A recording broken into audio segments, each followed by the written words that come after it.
Hey there, everyone. I am back with a brand new interview, and this time it's another Are You Afraid of the Dark one. I have done two previous Are You Afraid of the Dark interviews with two Midnight Society members.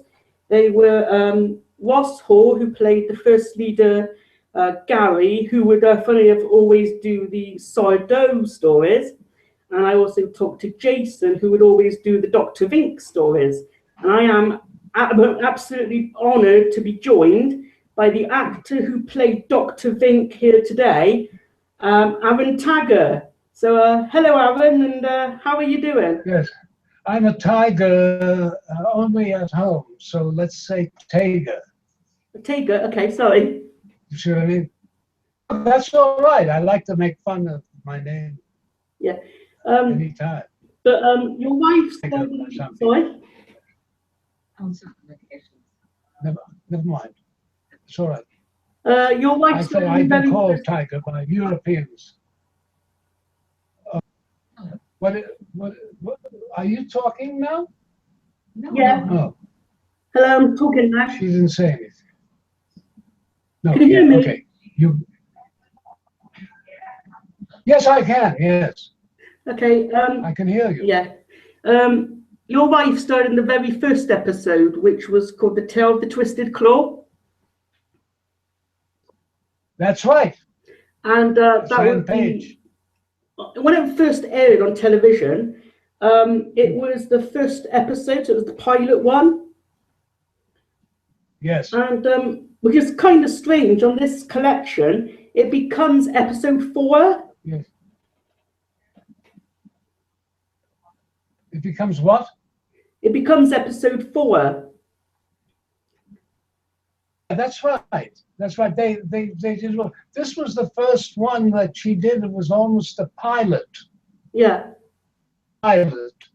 And then they got word from the big shots that the show was accepted, it was going to happen. So they decided to put it, I suppose, later on.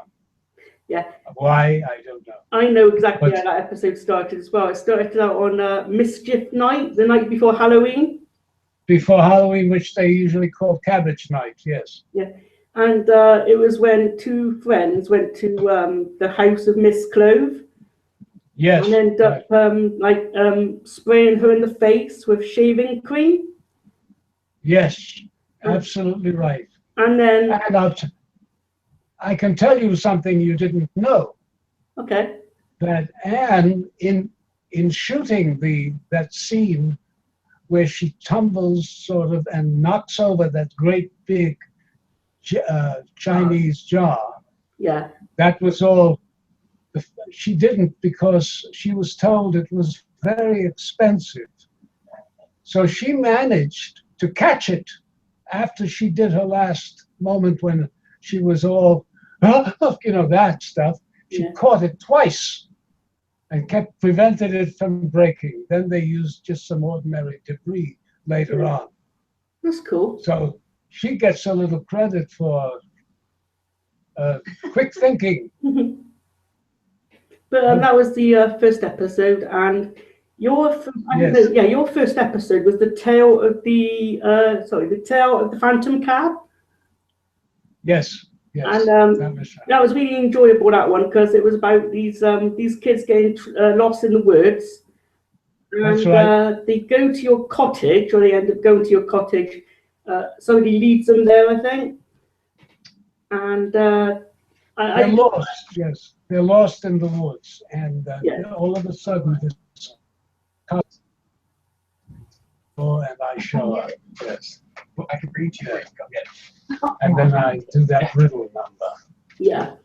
Yes. And they can't get it, and they go try and think of the answer to try and solve it before the end of the show. Yes, right.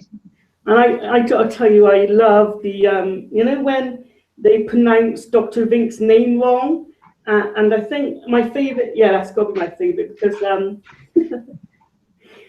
the kids pronounce it wrong, like say Dr. Fink.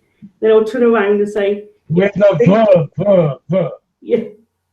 Yes. And I love that. And I am not a nutbag. That's when they think when they think that he's not heard them. Yes, And, right. I bet you wouldn't guess what my favourite episode of the show was with your character. Shall I guess? Yeah. Okay. I think it may have been the soup thing, the cooking when he had the restaurant. You know? No. No. My favourite episode. Oh, the movie theatre? Yeah. The movie theatre. Oh, that was a lot of fun. And we were in an old relic of a movie theatre in Montreal. It was terrific.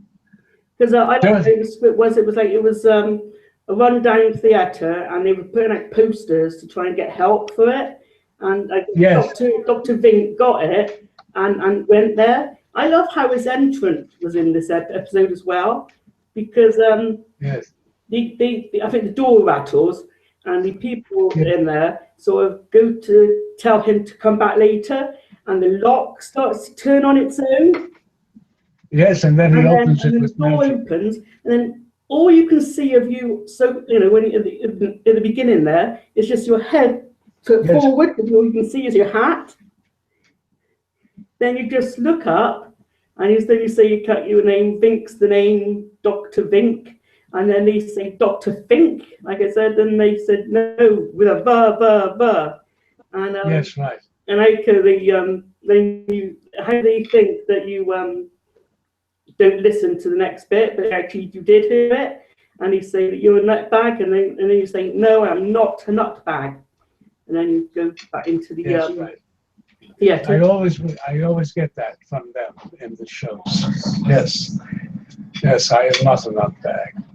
And then the fun thing about that movie too was that particular one was when I get the theatre, I get ownership, being a bag of popcorn at the end. Yeah. And before that, he says, "I want your theatre." And he's very, very insistent. Remember that? Yeah. Yeah, and what I found quite sad was that Vink was only in 4 episodes. 5. 4 seasons. Was it? Yeah, 5 because it was a 2-parter one. It was a 2-part one about the pirate, the ghost of the pirate. I think it was called The Tail Cutter's Treasure. That's right. Yes. And I mean, after that, I think it's because these stories, like the sourdough ones, was Gary's and Frank did Dr. Vink. Yes. And I think that when the storyteller went out with the show, it also took away their character as well. Well, there was another reason. Do you want to hear it? Yeah. I asked for more money. Okay. And they didn't want to talk about it. Yeah. So they never brought Vink back. That's a shame, because I really enjoyed it. I know, it's shameful, especially now that I know it was such a popular character. Yeah. Because I meet people from time to time who remember my voice, and remember this, and remember that. It's quite something. I never thought it was going to be that, popular. I also, I got the episode of Goosebumps called Piano Lessons Could Be Murder. Yes. Where you played like a piano teacher. Yes. And his name was actually called Dr. Shriek. Yes. So kind of like Dr. Vink, but Dr. Shriek. Yes. It was, and he was a robot. Yeah. It's been a while since I've seen that episode, because I own that as well. Yeah, really funny. And he wanted to have the kids' hands because of... Yeah. No, he takes my hand, and the hand comes out of me. Yeah. And then I had to fall into the darkness because I was no longer had any life. And there were 2 stagehands waiting for me, and I just went straight back, and they caught me. Otherwise, I would have had my head, hit my head on the concrete that we was there. It was quite something, yeah. What's your fond memories of Are You Afraid of the Dark? Oh, well, I enjoyed working with some of the actors very much. Some of the young actors, many of whom have gone on to other things. And the fellow who played the young African American in the theater one, was working in the Folger Library Theater Company in Washington, D.C. He was studying there, and then he went on to do other things. He was a charming fellow. I liked working with him. He was very, very nice to work with. I said there's two other people I mentioned that I talked to from Are You Afraid of the Dark. Did you get to manage to meet the guy that always did the Dr. Vink stories? Oh yes, oh yes. Well, they were all Montrealers, and most of it was shot in Montreal. One of the girls later on was in Tennessee Williams' Cat on a Hot Tin Roof. Just had a small role in that, and I played Big Daddy. Okay. So this was at the theater in Montreal. Yeah. And she was a lovely girl. And then there was another chap whose name I forget, and he went on to do some more acting. I forget his name. It was a very nice sequence, and I thought that really made the show, because it's the kind of thing that young people like to, or did like to do, was have a secret meeting or anything like that. So that it worked. Sold the show, I think. I got to also say that it's thanks to that episode called The Midnight Madness and this entire show that got me into horror movies. Oh. I'm a big horror movie fan. Oh, really? And because of the vampire, the Nosferatu from that episode, I'm also a big vampire movie fan as well. So. Oh yes, right. Oh yes. And they used an old silent movie, Nosferatu. Yeah. Which was a classic vampire film before Bela Lugosi. There was another show. I don't know if you were in it, but I think it's called Masters of Horror. Oh yes, I was. That was about Edgar Allan Poe. No, not Poe. Yes, Edgar Allan Poe. Because I've got. I played his publisher with a glass eye. Okay, I recently bought two of the sets, to watch them, and that episode I haven't got yet, but I think I might get it soon. So I look forward to watching your episode of that. Yeah, there was a scene where his wife dies, and there's a funeral scene. Yeah. And he throws me out and the others out of the funeral because he was very, very upset. I think that show was filmed in Canada, wasn't it, as well? Yes. No, it was filmed in Vancouver. Yeah. Yes, Canada. Yes. Yes. Have you always lived in Canada? No. I'm a Brooklyn boy. Oh, you're. I was born in Brooklyn. Yeah, from New York. Yeah, Brooklyn, New York. Yeah, where else is it? There's no other Brooklyn. There's a Brooklyn Street in Canada. Yeah. In Toronto, but that's it. Yeah. So I was born there, and then I studied a lot of different things. I'm a painter as well, and I've looked at some of the pages on the net that Bryn and Taylor sorted out with your pictures on, and I gotta say that that's really good work you've been doing over the years. Thank you very much. I've been doing that almost exclusively. Once in a while, I get an acting job. Yeah, I mean all the painting, the sculptures as well. Really well done work. Thank you very much. I think there's coming up, I think I read it as well, that coming up on the 10th and the 11th of June, there's a function going on in Silverthorne. Yes. And it's for your acting and your art career, is it as well? Yes, these guys have grabbed a hold of me and opened up the door for me after all these years. Yeah. Where I've only sold maybe to a private person here, something like that. Now I'm on Facebook. Yeah. So it's quite nice, and I love working with them. They've been very good to me. I think you deserve it, not just because of Are You Afraid of the Dark and all the other acting jobs, but also because of your art as well. It needs to. Thank you. It needs to be. It needs to be. You know, a lot of people can a lot of people buy your art as well. Oh yes, oh yes. The prices are going up a bit. Yeah. But there are some reasonable things. Lots of drawings that the younger set buys because they want something of mine. Yes. So come on down, or you can do it on the internet. I'll sell you one, yeah. Or Bryn will sell you one. Make sure you get a nice one. I'll have to have a look at them. Yeah.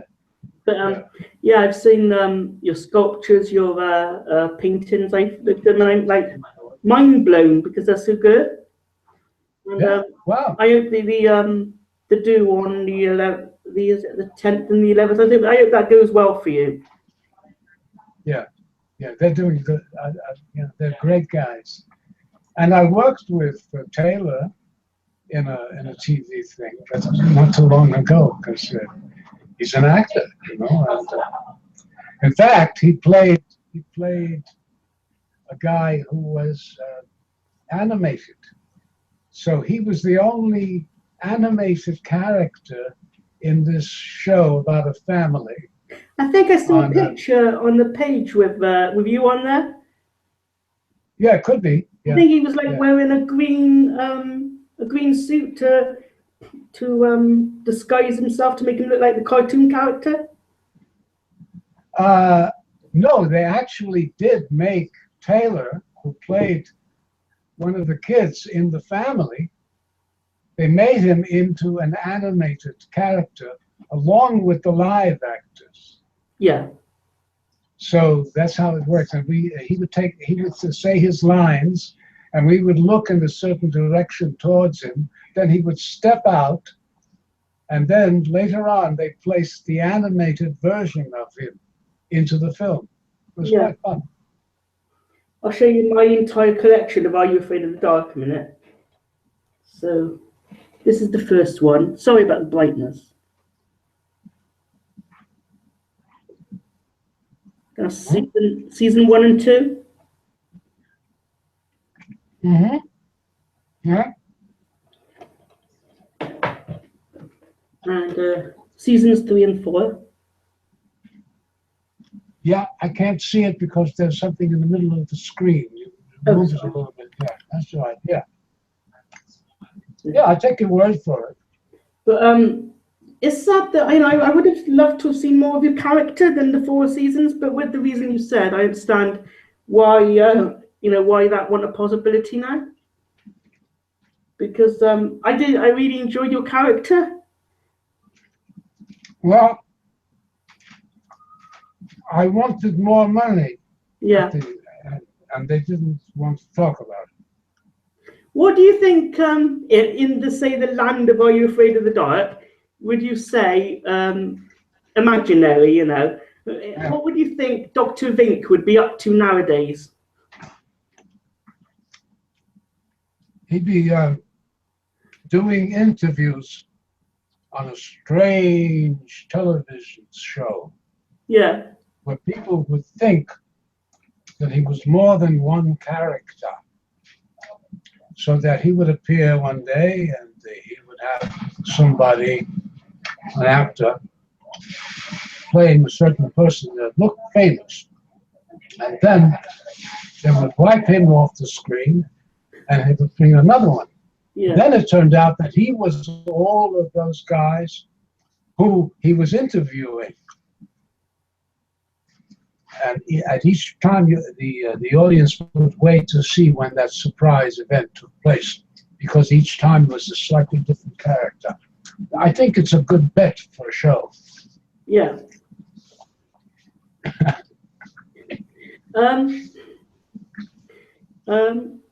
What was? Have you seen the episodes again since you've been in them? One or two, I had copies of them, so I've shown them to friends. Yeah. What's your favourite? Well, I like the fear soup one. Oh, yeah, the dangerous soup. Yes, the soup thing. I enjoyed that very much, and that was Neve Campbell played the girl in it. You know who Neve Campbell is? Yeah, she's a well-known Hollywood screamer. Went on to do a Scream film. She's a screamer. Yeah. She does that Scream show. But a very beautiful girl. And I said to her, you know, you look like the young Claire Bloom. And she said, who? And I said, Claire Bloom. Yeah. So I said, you ought to find out who Claire Bloom is, because she was a wonderful actress. Yes. And I don't know, I haven't seen her since she became a Hollywood screamer. So I don't know whether or not she ever looked up Claire Bloom, who played the mother, the Queen Mother in the King's Speech. She's older now, you see. Yeah. So, but she was a lovely, lovely looking. She was in Chaplin's Limelight. Remember that? Did you ever see that? No. Oh, you got to see it. There's a lovely moment where she played a ballet dancer who was trying to kill herself, and he played a former comedian who was down on his luck, and he saves her from jumping into the Thames, and then he brings her home and gives her a most charming little lecture about living and what that's all about. You got to see it. It's a wonderful movie. Yeah. And also in the Tale of the Cutter's Treasure, the pirate episode, I like how, like, I know it was your last episode and everything, but I like how the two storytellers, Gary and Frank, you know, the storytellers of Sourdough and Dr. Vink, come together, and in that episode, was there two characters? No, I don't think so. Because they appeared. They appeared in that both together. There was one chap who was the center of another series, the one that had the toy store, the toy shop. Richard, what was his name? Richard Dumont. Yeah, Dumont, right. And I worked with him when I did a dubbing job of a film, and he was directing it. Okay. And I knew him from those times, yes. Yeah, and so, but we didn't do that. I didn't work with him in that episode because he was in another part of it. Okay. Yeah.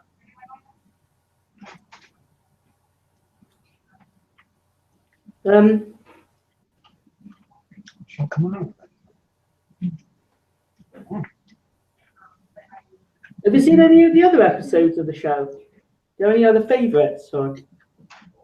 So one about the railroad ghost. Mm-hmm. I know that I worked with that actor too in another thing. Yeah. What was his name? Fox. Fox is his last name. I did a thing with Peter Ustinov was in television series, a short, one of those short ones about the Salem witch trials. Yeah. And Peter Ustinov was in it. He was my hero, by the way. I loved his acting, and he did voices. And he and I had some fun during the breaks because he'd just turn into a character and I would join him and he would become a Southern senator. That's Peter Ustinov, you know who I'm talking about. Right? Mm-hmm. I think so. And he would say, it was really nice caucusing with you, son. And I'd say, it was really nice talking to you. And then he would change into another character. He did a good Brooklyn accent too, very good. Yeah. He's left us now. He's not here anymore. He died shortly after that show. What a shame.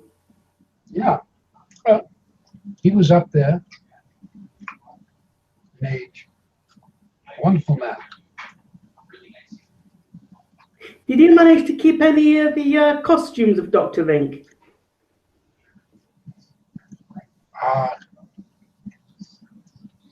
No, I didn't get any. No. I mean, no. No. I have something from the Salem witch trials. That's about it. Yeah. You know, somebody suggested that I could make some money if I had one of those costumes. Yeah. So.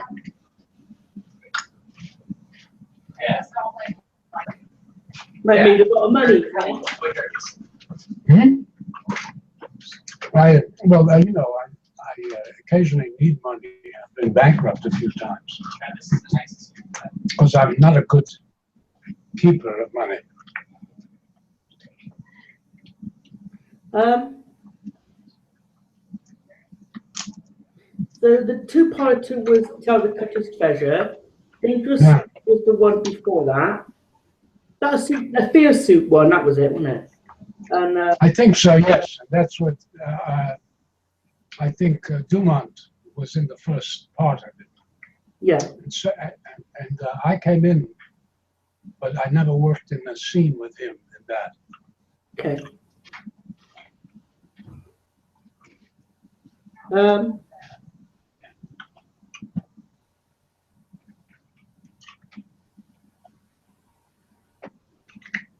Here's the other ones I've got here. Sorry, that one. Yes. I can see it. Yes. Season 6. Yes. This is the Canadian set. Mm-hmm. And the last one. The last one, then it was done at the.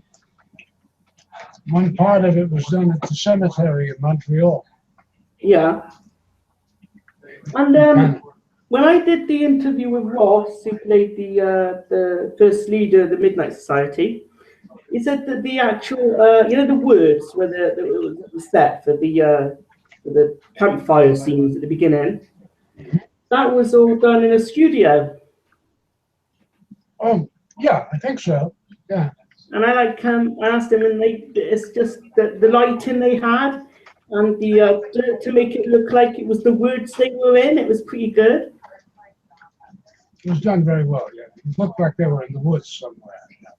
Have you heard from DJ McHale recently? No, I haven't. I don't care. No. Oh, okay. Yeah. I suggested to him that it would be fun to write a script with Dr. Vink and Miss Clove. Yeah. It would be very interesting to put them either against each other or together on something. And besides, I love working with my wife, so that would be terrific. I would have loved to have seen that happen. Huh? I would have loved to have seen that happen. Yeah, I know. And that's why I suggested it, because I knew there were people who enjoyed the show and enjoyed what we were doing. Yeah. So, and he said, oh, yeah, well, that'd be good. But then he had the producers to deal with as well. And I don't think he stood up to them enough. Mm. Actually, he should have punched them out. Yeah. That's a shame, because a Dr. Vink and Miss Clove episode or show, that would have been cool. Oh, yes, absolutely. Well, we do it, we think about it, and sometimes at home when we have an argument, we become like that. Oh, yes. Don't waste time. You become suddenly Dr. Vink and Miss Clove together in your home. Yes, and then we're quoting from Shakespeare and using certain things from the Scottish play, we never mention that name, and other things like that. And we yell at each other. We have a good time. Oh, yeah, we fill the time. Yeah.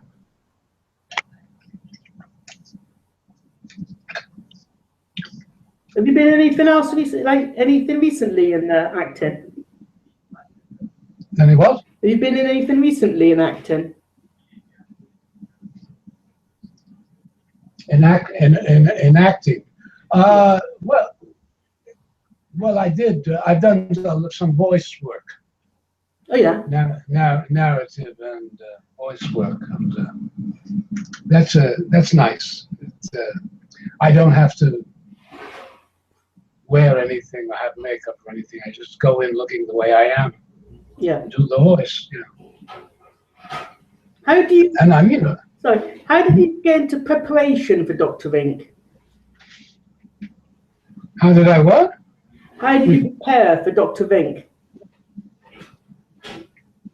Well, the way Stanislavski taught us all. You know, the great Russian. Yes, the name Stanislavski. Yeah. The Russian director of the Moscow Art Theater. Well, he has a method. And I was trained in New York by some of the people who are also of that particular school. And the whole idea is to enter into the life of the character that you're playing. Yeah. Now, with Dr. Vink, it was difficult because you never know where he comes from. You know? He's a doctor.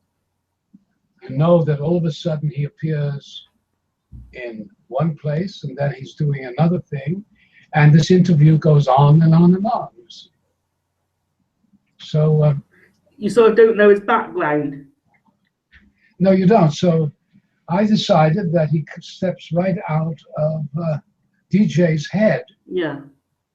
When DJ is having a nightmare, and he makes sure to write something down, and then later on he has a conference with the other producers, and they came up with Dr. Vink, because there is a real Dr. Vink, by the way. Is there? They looked it up. A Dr. Vink in Florida. They found that, and they were worried about that because maybe he would sue them for using his name.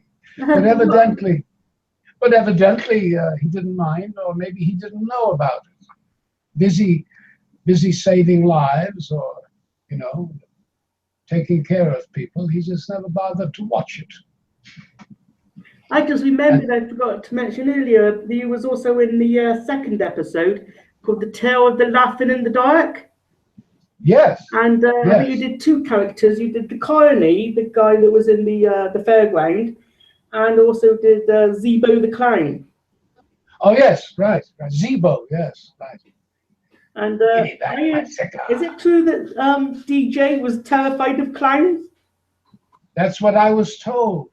One of the other associates of his said, now that I was in makeup, I just got put makeup on, and I said, go over to DJ. He's scared to death of clowns. I said, come on, what are you talking about? This is, you know, he said, just go over and give him a good scare. And I refused to do it. And it turns out he didn't like, maybe that's how he was dealing with his psychosis. I have to go now. You know. I think, I hate to end this, but we're having some pizza over here, and I'm terribly hungry. Okay. I'll just end this. So thank you for joining me, Aron. Thank you for having me. It was wonderful. I enjoyed it. Tell your friends. So I'll just end this. Come and see us. Guys, thanks for joining me here with me and Aron and Anne today. But until my next video on my channel, goodbye and take care for now.